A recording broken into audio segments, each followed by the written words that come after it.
पंजाब में good governance का आप अंदाजा इस खबर से लगाइएगा। गटर के ऊपर जो ढक्कन ना होना है ये सिर्फ कराची का मसला नहीं है, पंजाब का भी और लाहौर का भी मसला है। एक तरफ तो बुलंदोबाला दावे हैं, वो पंजाब हुकूमत हो वो सिंध हुकूमत हो कोई भी हो। इस खातून के शोहर ने बताया रेस्क्यू टीमों को कि मेरी बेटी और मेरी बेगम इस तरह गटर में गिर गई है। पुलिस ने उसे डिस इंफॉर्मेशन फैलाने पर मुबैना तौर पर गिरफ्तार कर लिया। क्या एक माँ बच्चे समेत वो मेन होल में गिर गई है तो क्या उसका भी नोटिस अगर सीएम ने लेना और नोटिस लेने के बाद जो है मसला तो हर हल नहीं होगा। जो जिसने जान से जाना था वो चला गया, जो कुछ उधर गुल प्लाजा में हुआ वही यहां पर हो रहा है। यही सियासी जमातें हुकूमत का हिस्सा बनती हैं तो फिर इनको कुछ नजर नहीं आता। जहां जहां से पैसे आ रहे होते हैं वहां आपका सारा सिस्टम सही होता है। यहां लोगों के पास इतनी सख्त सर्दी में बेचारे बाइक के ऊपर जलील हो रहे होते हैं। हर वो शहरी जो 1 लीटर दूध के ऊपर 36 रुपए टैक्स देता है। अस्सलाम वालेकुम नाज़रीन, पंजाब में गुड गवर्नेंस का आप अंदाजा इस खबर से लगाइएगा। ये मेरे सामने एक तस्वीर है और इस तस्वीर में आपको एक फैमिली नजर आ रही है। इसमें ये जो खातून है और जिनके हाथ में जिन्होंने एक बेबी को उठाया हुआ है,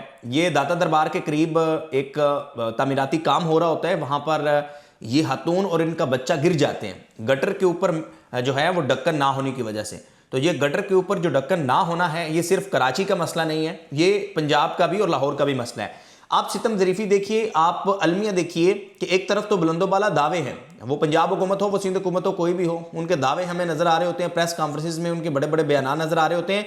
जब इस खातून के शोहर ने बताया रेस्क्यू टीमों को कि मेरी बेटी और मेरी बेगम इस तरह गटर में गिर गई है मेन होल में ढक्कन ना होने की वजह से, तो उसको रेस्क्यू वालों ने जुटलाया।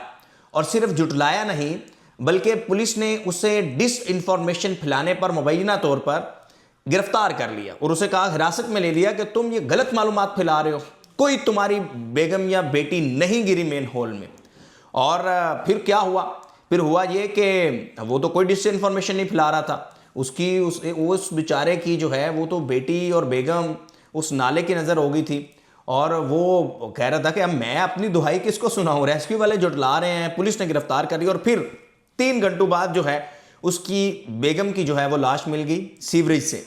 और अब जो है वो आप यकीन करें कि अब देखकर ना दिल चाहता है कि अब क्या किया जाए, यानी किसको कसूरवार ठहराया जाए। फिर ये नोटिफिकेशन है जनाब चीफ मिनिस्टर ऑफिस पंजाब का, सीएम पंजाब ऑफिस का नोटिफिकेशन है, ये आप साथ साथ देख भी रहे हैं, जो कि फैक्ट फाइंडिंग कमेटी है। और चीफ मिनिस्टर ऑफिस ने कहा है कि 24 घंटों के अंदर अंदर ये जो वाकया रोनमा हुआ है, ये इंग्लिश में लिखा हुआ है, मैं आपको इसका एक वो हलासा बता रहा हूँ उर्दू के अंदर, कि 24 घंटों के अंदर अंदर दाता दरबार के पास ये जो वाकया रोनमा हुआ है इसके बारे में बताएं और सख्त नोटिस लिया है सीएम पंजाब ने। अब यहाँ पर मैं इसको जरा कहूँगा कि देखें, क्या एक माँ बच्चे समेत वो मेन होल में गिर गई है तो क्या उसका भी नोटिस अगर सीएम ने लेना और नोटिस लेने के बाद जो है मसला तो हर हल नहीं होगा। जो जिसने जान से जाना था वो चला गया, वहां पर ढक्कन होना चाहिए था वहां पर नहीं था। और अब माँ बेटी गिर गए हैं और उनकी जान चली गई है मुबैना तौर पे, और जान जाने के बाद आपने नोटिस लिया और आप 24 घंटों में फैक्ट फाइंडिंग, क्या फैक्ट फाइंडिंग होगा भाई? यही फैक्ट फाइंडिंग है, हो गया कि नेग्लिजेंस थी। और अब आप जाहिर है वो जो हमारे यहाँ रूटीन है कि नोटिस लिए जाते हैं। आपको याद होगा जब आज नोटिस लिए जाते थे, जब इफ्तिखार चौधरी थे, उसके बाद साकिब निसार भी आए और उन्होंने पता नहीं डैम के नाम पे, डैम फंड के नाम पे शायद आज भी हमारे 10-10 20-20 रुपए काटे जा रहे हो, लेकिन हकीकत क्या है कि पैसे गए, डैम आज तक नहीं बना। तो सवाल ये है कि नोटिस लेने से, वो सीएम ऑफिस हो वो कोई भी हो, नोटिस लेने से काम नहीं होगा जब तक आप एक प्रॉपर ऐसा अदारा नहीं बनाएंगे और जो कसूरवार हैं उनको सजा नहीं देंगे और जो अप्रोप्रिएट प्रोफेशनल लोग हैं जिनको उनकी अपनी पोजीशन पर होना चाहिए, जब तक वो नहीं होंगे तब तक जनाब कोई बेहतरी नहीं आने वाली। तामीराती काम हो रहा था, मैं इस वक्त इस्लामाबाद में पंजाब में ट्रैवल करते हुए दर्जनों ऐसे मकामात हैं कि भाई जीटी रोड मेन रोड है, उसके ऊपर अचानक से आपको 120 की स्पीड में जा रहे हैं, अचानक से खुदाई हुई है, तो वहां पर बड़े हादसा रोड में हो जाते हैं। बड़े हादसा हमने देखे भी हैं। तो आपने अदारे बनाने हैं, अदारों को एम्पावर करना है, बजाय इसके कि आप हर वाकया हो वो वाकया खबर में आए, न्यूज़ में आए। आपकी खुशकिस्मती है उस शख्स की कि जो पहले ही शिकार हुआ है एक हादसे का, उसकी बेगम, और वो फिर कहीं खबरों में मीडिया में आ गई और आपके जो मीडिया सेल है उसने देख ली और फिर सीएम साहिबा को पता चला कि हाँ ये वाकई मसला है। तो ये एक मसला यकीनी तौर पर नहीं होगा, ये तो एक वो वाकया कि जो दाता दरबार के पास जो ये गिर गई और ये खबर बन गई, ऐसे रोजाना बहुत सारे वाकयात रोनमा होते होंगे, लेकिन मुद्दा वही है कि जो कुछ उधर गुल प्लाजा में हुआ वही यहां पर हो रहा है।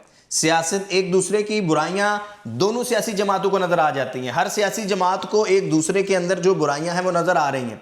अपोजिशन में बैठे हुए सब सही नजर आ रहा होता है, जैसे हमें नजर आ रहा है, जैसे अवाम को नजर आ रहा है कि अपोजिशन वालों को पता है कि महंगाई हो रही है, बेरोजगारी है, इन्फ्लेशन है, सब मसला है, यहाँ ये गटर का ढक्कन होना चाहिए था, सारे मसाइल का पता है। लेकिन जब यही हुकूमतें, यही सियासी जमातें हुकूमत का हिस्सा बनती हैं तो फिर इनको कुछ नजर नहीं आता। It's very unfortunate. इनको नजर सब कुछ आता है, लेकिन जनाब स्टेक होते हैं, मफादात होते हैं। तो बात सिर्फ ये नहीं है कि वो उस शख्स की बीवी और बेटी जो है वो गिर गई नाले के अंदर और फिर वो जान से गई, बल्कि उसको फिर जुटलाया गया और मुबैना तौर पर उसको हिरासत में लिया गया। और अलमिया ये है कि नोटिस लिया, और नोटिस भी क्या लिया कि फैक्ट फाइंडिंग एक कमेटी बना दी जाए। तो क्या सारे मसाइल हल हो गए? तो हमें खैर जो भी गवर्नमेंट है, गुल प्लाजा में भी यही हुआ कि गुल प्लाजा में हमने देखा कि एमक्यूएम और पीपल्स पार्टी की एक दूसरे के ऊपर खींचातानी की बातें शुरू हो गई। कह रहे हैं सूबे के हवाले करो, कह रहे हैं वफाक के हवाले करो, लेकिन लोग वो आज भी अपने प्यारों के बाकियात के लिए दर बदर घूम रहे हैं और फिर रहे हैं और जलील हो रहे हैं। यही सूरत हाल है, यही रियलिटी है। आज भी आपने देखा होगा कराची में तो इस तरह गटर के ढक्कन ना होना, बहुत वाकयात रिपोर्ट होते हैं। कराची में शायद मीडिया ज़्यादा इसलिए भी रिपोर्ट होते हैं, लाहौर भी कोई उससे इतना बेहतर नहीं होगा, चलें कुछ चीज़ों में बेहतर होगा, लेकिन ये वाकया लाहौर का है ना। तो यानी जो आपकी गवर्नेंस के पोल खोल रहा है और जो बता रहा है, पोल क्या खोल रहे हैं, वो बता रहा है कि भाई यहाँ ढक्कन होना चाहिए, तो उसकी बेगम चली गई, आपने उल्टा उसको ही कहा कि नहीं तुम झूठ बोल रहे हो, और फिर सीएम ऑफिस को कमेटी बनानी पड़ी। तो जब तक ऐसा अदारा नहीं होगा, हम बारहा दफ़ा कह भी चुके हैं, और यही है कि जब तक आप अदारा नहीं बनाएंगे जो रेस्क्यू रिलीफ के ऑपरेशन को कंप्लीटली रिस्पॉन्सिबिलिटी के साथ करे, जैसे आपकी पुलिस, आपके रेलिवेंट अदारे, जैसे वो लेबर डिपार्टमेंट है, जो लोग काम करते हैं उनको पता है कि अगर कोई घर के अंदर छुप कर भी कमर्शियल एक्टिविटी कर रहा होता है या कोई बेच रहा होता है तो उसके पास भी होता है भाई तुम रजिस्टर्ड करवाओ, लेबर इंस्पेक्टर आ गए, क्योंकि वहां से आपको पैसे आ रहे होते हैं। जहां जहां से पैसे आ रहे होते हैं वहां आपका सारा सिस्टम सही होता है। जहां आवाम की जेबों से पैसे निकालने होते हैं, इसी लाहौर के अंदर वो कार्ड के ऊपर अमूमन 5% टैक्स होता है। मैं वो एक बड़ी फूड चेन है, उनका नाम नहीं लूँगा, तो मैं उनके पास गया तो उनके ऊपर भी कार्ड के ऊपर इस्लामाबाद में खाने का एक है बड़ा पुलाव उनका मशहूर है, 5% कार्ड के ऊपर टैक्स होता है। वो लाहौर में भी 5%, वो लाहौर में कार्ड के ऊपर भी वो 18% ले रहे थे, और उनके पास पीआरए का सर्टिफिकेट था कि आप ले सकते हैं 18%। तो यानी जहां हुकूमत की जेब में, अवाम की जेबों से निकल कर पैसे जा रहे होते हैं, वहां सब कुछ आपको दुरुस्त नजर आएगा। वहां आपको ई सिस्टम भी नजर आएगा, वहां एम टैग भी आपको नजर आएगा, क्योंकि मोटरवे के ऊपर गाड़ी चढ़ेगी उतरेगी तो हुकूमत की जेब में पैसे जाएंगे। जो 14,000 अरब रुपया ऐसे थोड़ी इकट्ठा हो जाता है। इकट्ठा होता है तो ये जो आपको सीएम का प्रोटोकॉल नजर आ रहा होता है, जो आपको शशके नजर आ रहे होते हैं, वुज़रा के शशके नजर आ रहे होते हैं, यहाँ लोगों के पास इतनी सख्त सर्दी में बेचारे बाइक के ऊपर जलील हो रहे होते हैं। हर वो शहरी जो 1 लीटर दूध के ऊपर 36 रुपये टैक्स देता है जनाब, और वो जलील हो रहा है। लेकिन दूसरी तरफ जनाब आपकी डीसी देखें, आपकी डीपीओ देखें, आपकी आरपीओ देखें, आपकी पूरी हुकूमती मशीनरी देखें, उनके साथ एक फॉर्च्यूनर गाड़ी होगी, आगे पीछे एलीट के डाले होंगे, वो 2-2 3-3 गाड़ियों में ट्रैवल कर रहे होंगे, तो ऐसे लगे कि जैसे ये न जाने सब कुछ सेट है। तो ये एक माइंड सेट है। जब तक आप इसको सेट नहीं करेंगे, जब तक हुकूमत अपने खर्चात बढ़ाती रहेगी, आवाम की जेबों से पैसे निकालती रहेगी, अपनी अय्याशियों को प्रायोरिटी के ऊपर रखेगी। आज के दौर में हम अक्सर 12 दफा कह चुके हैं, देखिए ये एक स्ट्रक्चर है ना, पूरा पॉलिटिकल स्ट्रक्चर है। जब तक ये स्ट्रक्चर बेहतर नहीं होगा तब तक बेहतरी नहीं आएगी। तो जब आज 2026 में बैठकर आज से 200 साल पहले बने हुए डीसी ऑफिस 10 कनाल के ऊपर जो मुहित है, कोई 20 कनाल के ऊपर मुहित है, आज अगर ऐसे 10-10 कनाल के 2-2 कनाल के होंगे तो फिर एफिशिएंसी नहीं आएगी। आज तो एक इस तरह का स्टूडियो चाहिए, और इसी तरह के एक स्टूडियो के रूप से सारे काम होते हैं, जैसा कि पूरी दुनिया में हो रहा होता है। तो है होप द बेस्ट।